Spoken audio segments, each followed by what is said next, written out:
Bonjour à chacun, à chacune. C'est vrai que, et puis on veut saluer aussi ceux qui sont derrière leurs écrans. C'est vrai que quand on parle de la gloire de Dieu, comme quelqu'un le disait dans sa prière, quel contraste avec la noirceur du mal et des fléaux qui s'abattent sur les pays, sur les nations, et parfois même jusque dans nos églises ou dans nos propres familles. La gloire de Dieu est là. La Bible nous dit que les cieux des cieux ne peuvent contenir la gloire de Dieu. Et pourtant, Dieu a décidé en Jésus-Christ, par son incarnation, par sa présence en nous, par toutes ses promesses, de partager, de manifester cette gloire déjà aujourd'hui, et puis une gloire parfaite, une gloire dans laquelle nous allons aussi un jour entrer au retour du Seigneur. Je vous propose un thème aujourd'hui, avec un titre, une vie chrétienne engagée malgré tout et malgré les noirceurs, je dirais, de tout ce qui pourrait nous contrarier, nous arrêter, nous décourager. Et nous allons faire un survol, un parcours avec le prophète Jérémie. Quelques mots, et puis les textes bibliques suivront au fur et à mesure dans la prédication. Nous sommes, vous êtes, je suis, nous sommes en marche vers un ailleurs, vers une destinée que nous espérons meilleure. Et on a parlé de la gloire tout à l'heure, on a parlé de cette félicité céleste, et on est tout à fait dans cette thématique, avec ce désir fort de voir ici-bas une vie chrétienne triomphante, n'est-ce pas ? Et je pense que c'est une vérité pour chacun d'entre nous. Notre périple, notre histoire ressemble un peu à une longue randonnée avec ses chemins parsemés de rencontres, de moments de solitude, de réflexion, d'introspection, de remise en question, de pardon, comme nous l'avons chanté aussi tout à l'heure, avec les événements de la vie, tragiques ou heureux, que nous traversons, nous apprenons, nous tentons d'apprendre à progresser, mais souvent cela nous semble si petit, si infime, si minime. Par ailleurs, on nous parle aujourd'hui encore, et je bénis le Seigneur pour cela, de la puissance du Saint-Esprit, du succès dans l'évangélisation. On parle d'implantation d'églises avec des actions éclatantes ici et là. Et on ne peut que s'en réjouir et que bénir le Seigneur. Lorsque nous lisons souvent les biographies de ces grands hommes de Dieu, des hommes, des femmes, celles-ci ne mentionnent souvent que, en parlant de leurs difficultés, que pour nous montrer finalement comment ils ont pu passer outre et vaincre bien des difficultés. Et on se dit, waouh, quelle vie, quel témoignage, quelle vision elle a eu dans ce ministère, dans ce service pour Dieu. Et à côté de tout cela, bien souvent, notre vie quotidienne nous paraît bien terne. Routine, petits gestes quotidiens, petits devoirs de tous les jours. Et les choses qui sortent de l'ordinaire de notre vie sont souvent de véritables ennuis, de véritables casse-têtes que nous avons parfois bien du mal à gérer, pour ne pas dire à accepter. Alors, la lassitude peut nous gagner, la fatigue peut envahir notre vie quotidienne. Ce n'est pas forcément une fatigue physique, ça peut être, et c'est souvent, une fatigue psychologique, émotionnelle, spirituelle. Alors, où sont les miracles racontés par nos aïeux ? Où sont les promesses de Dieu ? Cette vie exaltante que nous espérions à son service, existe-t-elle finalement ? Ou faut-il attendre la gloire de Dieu pour les vivre et les découvrir ? Comme Gédéon, peut-être je suis tenté de dire ce matin, « Ah mon Seigneur, si l'Éternel est avec nous, pourquoi tout cela est-il arrivé ?» On parle d'Israël, on parle de la partie haute du Rarabar en Arménie et d'autres pays encore en conflit et en guerre. Où sont tous ces prodiges que nos pères nous racontaient ? Face à cela, soit nous allons accepter de voir de la réalité que ce que nous avons envie de voir, soit nous allons accepter de la considérer telle qu'elle est. D'un côté, les aspects désagréables de la vie risquent d'être interprétés uniquement comme étant des attaques et des tribulations venant du diable, venant de Satan. De l'autre côté, nous serons tentés d'admettre que notre situation n'est pas particulièrement brillante.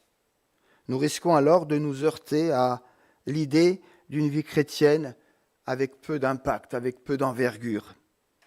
La tentation est grande alors de conclure à l'infidélité de Dieu, au manque de Dieu, et peut-être même de notre propre manque de foi aussi, et certainement. Dans les deux cas, les conséquences peuvent être désastreuses. Nous doutons et nous risquons de douter de nous-mêmes et de Dieu. Et souvent, un sentiment de culpabilité s'installe et peut gâcher toute une vie entière.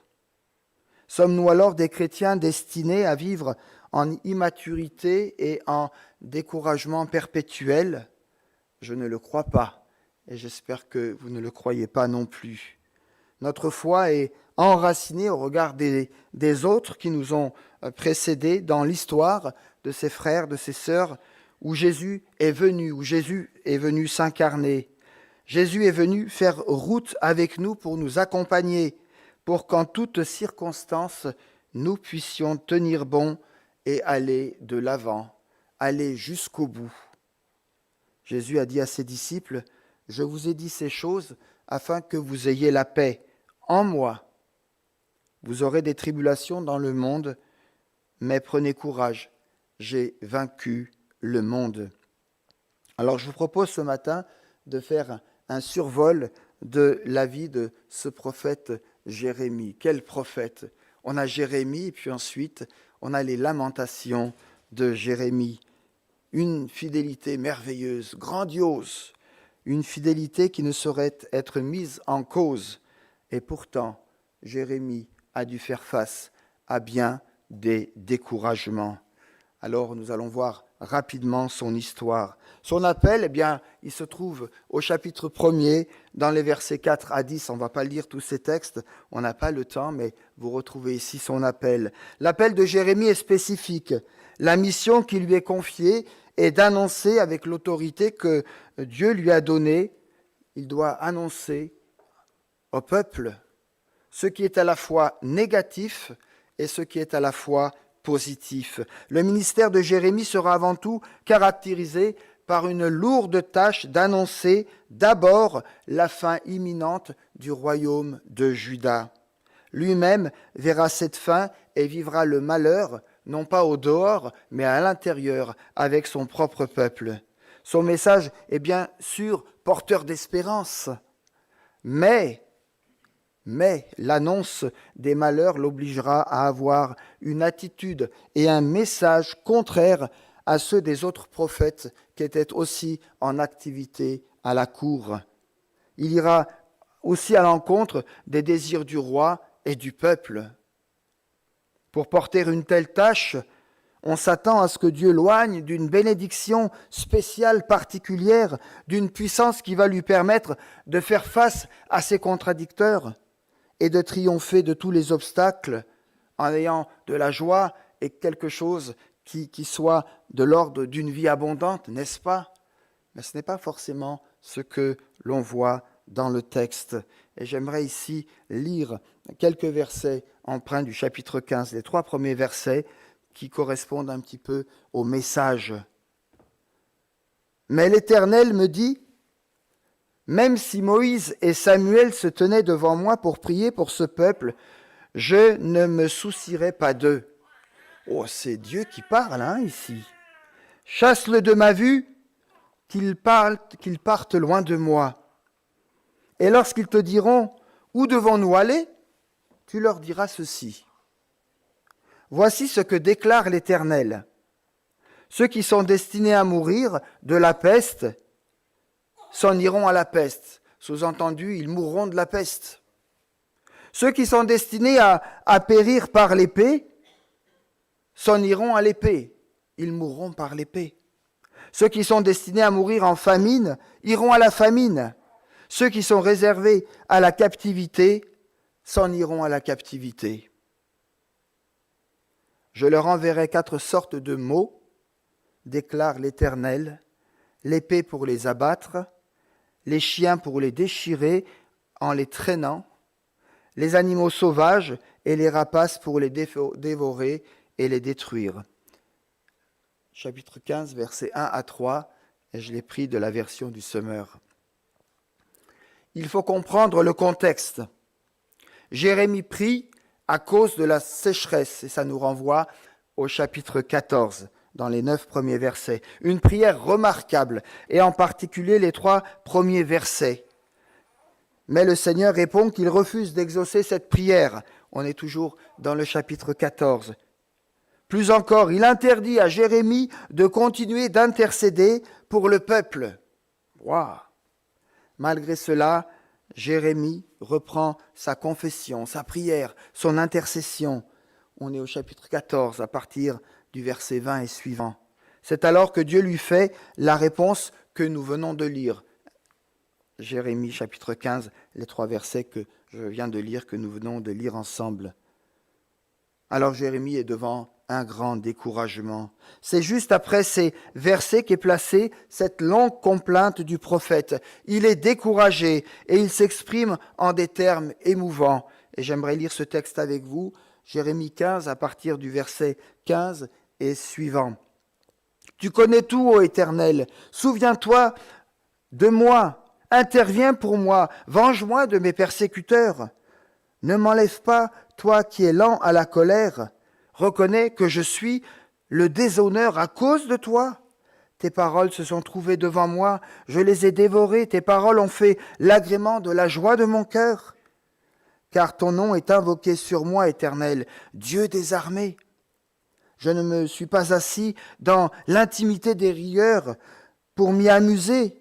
Sous ta main puissante, je me suis assis solitaire, car tu me remplissais de fureur. Pourquoi ma souffrance est-elle continuelle? Pourquoi ma plaie est-elle incurable? Ne veut-elle pas guérir?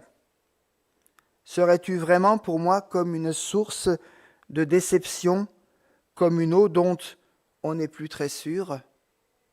Le Seigneur écoute Jérémie avec attention, avec délicatesse, puis il lui garantit sa protection dans les versets 20 et suivants. Alors pourquoi Jérémie est-il découragé? Il a l'impression d'avoir été trompé par Dieu. Ça vous est déjà arrivé?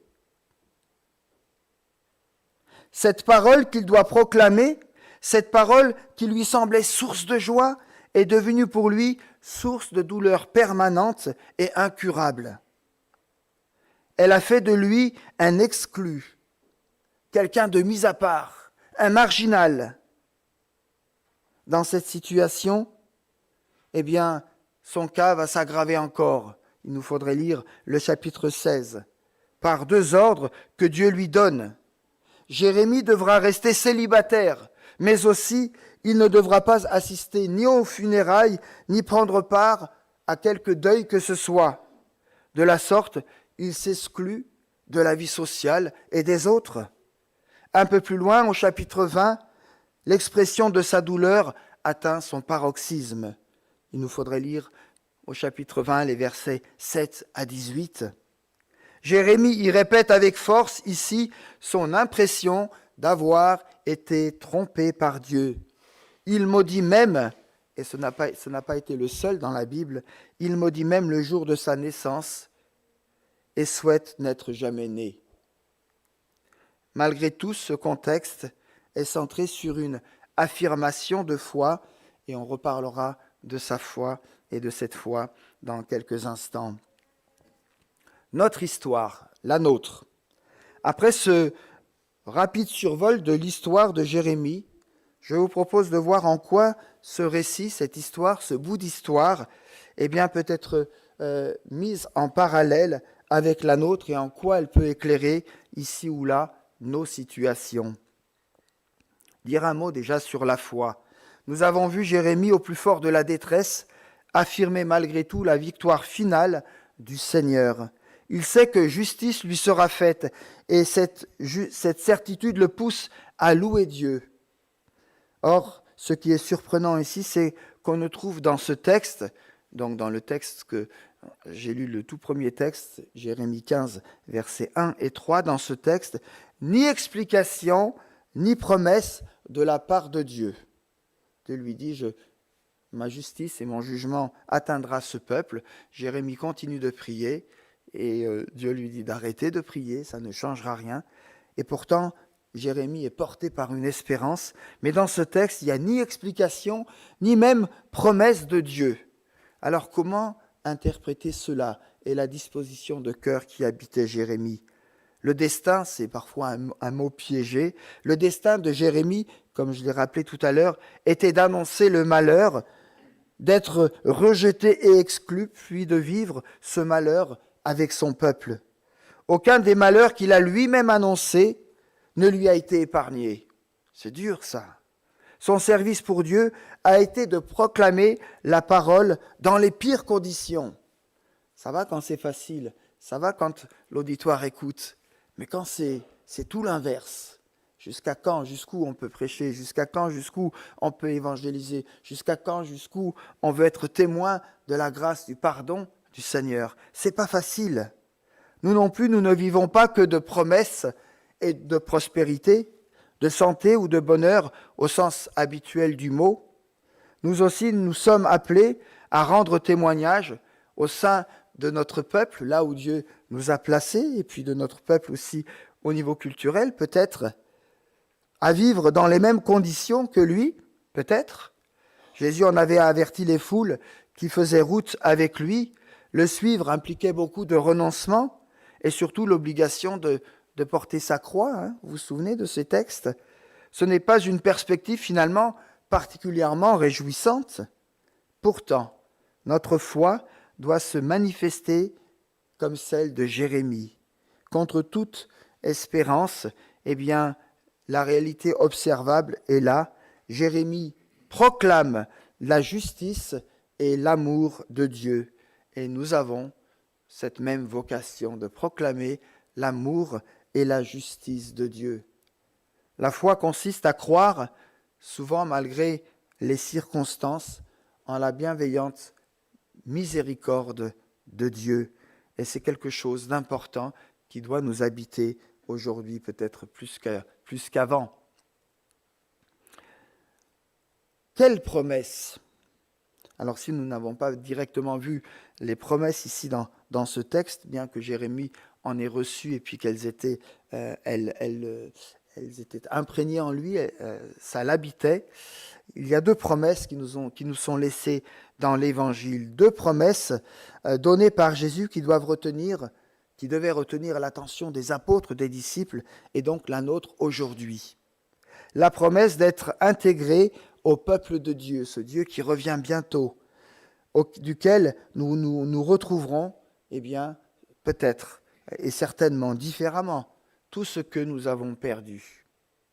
En vérité, je vous le dis, il n'est personne qui, ayant quitté à cause de moi et de l'Évangile, maison, frères, sœurs, mère, père ou enfant, ou terre, ne reçoivent au centuple présentement, dans ce temps-ci, des nations, des maisons, des frères, des sœurs, des mères, des enfants et des terres, avec des persécutions, et dans le siècle à venir, dans la gloire céleste, la vie éternelle.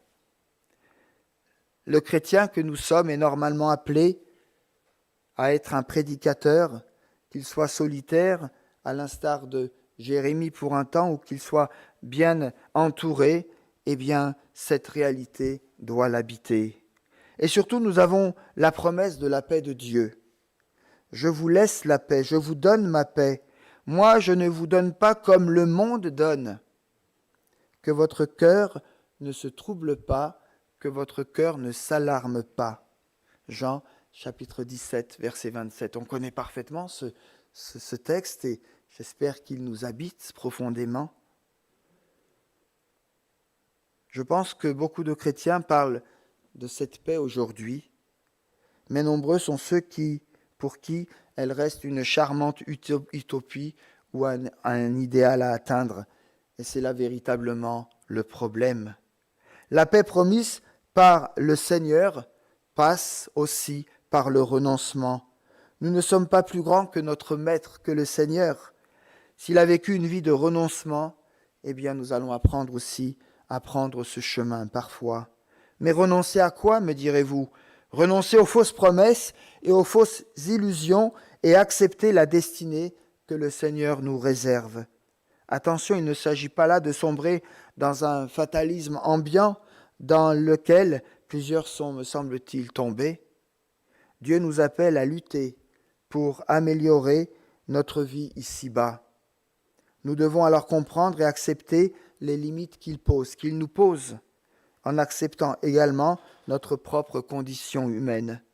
D'autre part, les vertus chrétiennes comme la foi, l'espérance, l'amour sont aussi des conditions et des solutions nécessaires et la source même pour alimenter, pour maintenir cette paix promise par le Seigneur, cette paix qui doit venir au plus profond de nous-mêmes et qui ne soit pas simplement un mot que nous répétons.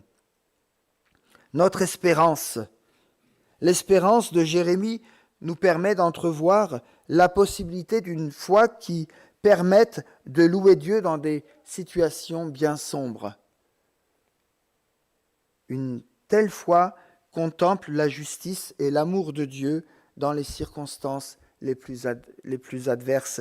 Et c'est ce que Jérémie a appris à faire, et c'est ce qu'il nous transmet quelque part. Et j'aimerais que nous puissions voir cela. Voyons, qu'en est-il de cette espérance? Elle est pour moi indissolublement liée à la foi. L'espérance, la foi, on ne peut pas les séparer. Elle est aussi source de paix. Quand vous parlez de foi, vous parlez d'espérance. Quand vous parlez d'espérance, vous parlez de paix. Et les trois sont réunis et s'articulent à merveille. Notre espérance en la justice. Il y aurait tant de choses à dire. Dans sa louange que nous retrouvons au chapitre 20, Jérémie s'en remet à la justice de Dieu. C'est au Seigneur qu'il remet sa cause. Bien qu'une telle attitude soit courante dans la Bible, je suis persuadé que cette habitude n'est pas suffisamment ancrée en nous. Remettre toute justice entre ses mains, c'est pourtant, me semble-t-il, le seul moyen de nous garder de la vengeance ou de l'amertume, pour ne pas parler de trahison ou de haine. Quoi qu'il arrive, quoi qu'il nous arrive, Dieu est juste. Si on nous traite de manière injuste, et c'est le cas ici et aujourd'hui de beaucoup de nations, Dieu le voit et il en tirera vengeance. C'est lui qui demandera des comptes aux coupables. Ce n'est pas à nous de le faire. Nous avons notre part à faire, certes, mais ce domaine-là, à un moment, appartient et le relais est pris par le Seigneur. Et si dans sa grâce, on n'est pas toujours content de cela, vous vous souvenez, dans les groupes de quartier, on a parlé de Jonas, et Jonas avait fui loin du Seigneur parce qu'il savait que Dieu était un Dieu de miséricorde et qu'il allait sauver pour un temps cette nation, ce pays de Ninive, pays population sanguinaire et cruelle. Eh bien, quoi qu'il arrive, quoi qu'il en coûte, Dieu est juste et c'est lui qui gérera cela. Ce n'est donc pas à nous de le faire. Et si dans sa grâce, Dieu pardonne aux coupables, apprenons à bénir le Seigneur, que son nom soit béni. Il nous aura peut-être alors permis de comprendre ou de contribuer à son œuvre en étant témoins de sa grâce. Une telle attitude nous permet alors d'aller au-devant de certaines imprécations, de certains actes de vengeance, de colère, et de faire nôtre peut-être la prière du Christ. Ce n'est pas évident, mais nous apprenons à la faire. Père, pardonne-leur car ils ne savent ce qu'ils font. L'imprécation, l'appel à la justice de Dieu n'est pas illégitime. Elle peut certes constituer une étape nécessaire, nous rendant capables de supporter une telle injustice, une telle situation injuste, mais à un moment ou à un autre, elle demeure insuffisante, car Dieu nous demande d'aller encore plus loin, de bénir, ça c'est dur, de bénir ceux qui nous maudissent et de prier pour ceux qui nous persécutent. Pour cela, une espérance inébranlable en la justice de Dieu nous est nécessaire, elle nous est même indispensable. Notre espérance en la justice, notre espérance en la victoire, Souvenons-nous de la dernière partie de la mission de Jérémie. Dieu l'appelle pour bâtir et pour planter. Je vous renvoie au chapitre 31 du livre de Jérémie. Cette mission laisse entrevoir la restauration du peuple, mais aussi la victoire du Seigneur sur tous ses ennemis.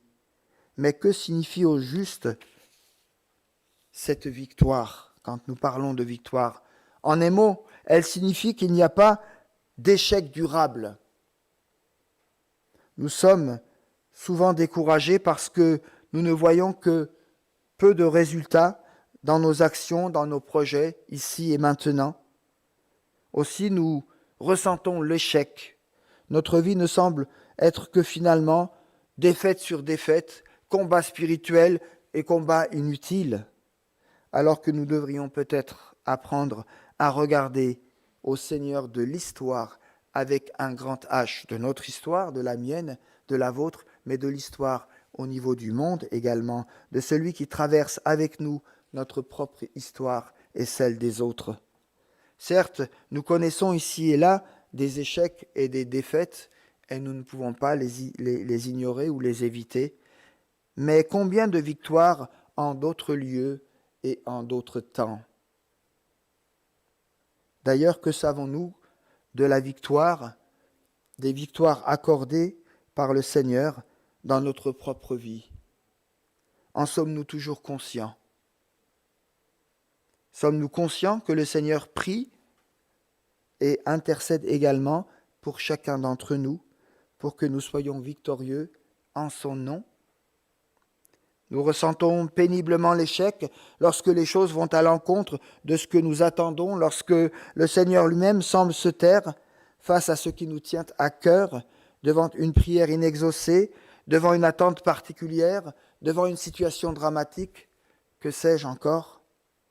Mais alors, n'est-ce pas déjà là pour nous une avancée dans laquelle notre tendre Père nous apprend l'humilité, la patience? Et je le dis d'abord pour moi-même. Cela ne pourrait-il pas être une victoire, un début de victoire aux yeux de Dieu? Voyez-vous, nos jugements sont souvent hâtifs et superficiels, car notre propre échelle de valeur n'est pas toujours celle que Dieu envisage pour nous ou pour les autres. Qu'importe la réputation qui m'est donnée, toutes les étiquettes, les a priori, les considérations, les renommées, le passé dramatique de la famille. Dieu accueille, Dieu accompagne et protège pour le bien du plus grand nombre. L'amour de Dieu triomphera toujours des attitudes hostiles et rebelles de celles que nous voyons aujourd'hui et pour laquelle nous nous sentons si fragiles, si faibles, si démunis. Chers amis, l'Écriture nous l'affirme, notre victoire est acquise grâce à l'œuvre rédemptrice de Jésus-Christ, ce qui veut dire qu'aucun échec ne peut la compromettre. Je peux donc vivre et m'attendre au Seigneur, car mon Dieu pourvoira à tous mes besoins selon la richesse, avec gloire en Jésus-Christ. Philippiens 4, 19. Et poursuivre ainsi ma route, en le servant, sans être écrasé par la défaite, par une responsabilité qui me dépasse, car la victoire aux yeux de Dieu est déjà acquise. C'est la certitude et c'est cette victoire que nous devons contempler, apprendre à contempler, notamment lorsque l'angoisse vient chasser la paix du Christ en nous et les promesses divines qui les confirment. Enfin, notre espérance dans la vie. 1 Corinthiens 15, 19 nous rappelle ceci, et c'est Paul qui le dira. Si nous avons mis notre espérance en cette vie seulement, nous sommes les plus malheureux des hommes, des femmes. On ne peut saisir la pertinence du message de l'Évangile si on ne perçoit pas sa dimension eschatologique, et ça a été rappelé tout à l'heure d'une manière ou d'une autre, cette espérance du retour du Seigneur. Les hommes et les femmes que nous rencontrons attendent de nous des réponses à des questions existentielles telles que qui nous sommes, ce que nous sommes aujourd'hui? Où allons-nous? Quelle est notre destinée? Si nous voulons que notre vocation de témoin soit percutante, nous devons travailler à approfondir nous-mêmes ces questions concernant la vie, mais aussi la mort. Nous ne pouvons pas en faire l'économie. Toute notre vie doit être observée dans cette perspective qui englobe notre propre mort, mais aussi l'espérance de notre résurrection. Une telle perspective nous donne alors le courage et l'espérance qu'avaient tant d'hommes de Dieu dans la Bible, et ici l'apôtre Paul qui nous rappelle ce texte. Mes amis, devant l'importance de ces questions, ne nous laissons pas décourager par les futilités passagères. Je crois qu'il est bon de savoir garder une bonne humeur quand le superflu vient à nous manquer, ou que les choses ne s'articulent pas toujours pleinement comme nous l'avions programmé. En tant que chrétiens rachetés du Seigneur, justifiés, pardonnés, nous avons la lourde responsabilité d'apprendre à notre prochain à affronter la perspective de la vie qui passe aussi par la mort. Nous disposons pour cela de l'extraordinaire message d'espérance de l'Évangile et de la puissance du Saint-Esprit pour proclamer le royaume éternel de Dieu.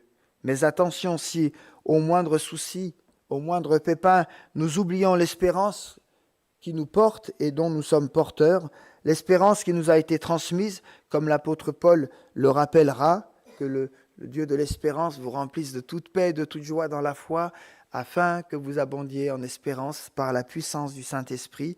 Romains 15, 13. Si donc nous négligeons ce sérieux don de Dieu, nous risquons de perdre du même coup notre crédibilité. Quoi qu'il arrive, quoi qu'il puisse nous arriver, nous savons et nous avons cette ferme assurance que la vie triomphera de la mort qui sera notre dernier ennemi.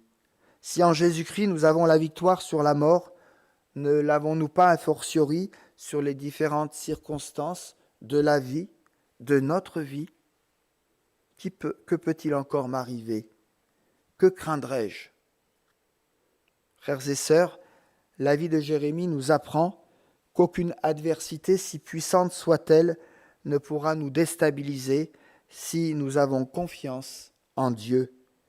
Que nous soyons bien entourés ou pour un temps solitaire, qu'importe si l'essentiel transperce et transforme notre vie.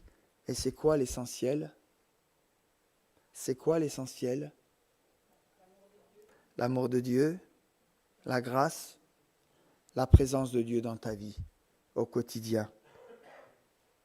Christ a déjà triomphé, bien plus, il est ressuscité, il est à la droite de Dieu et il intercède pour nous. Amen. Voilà.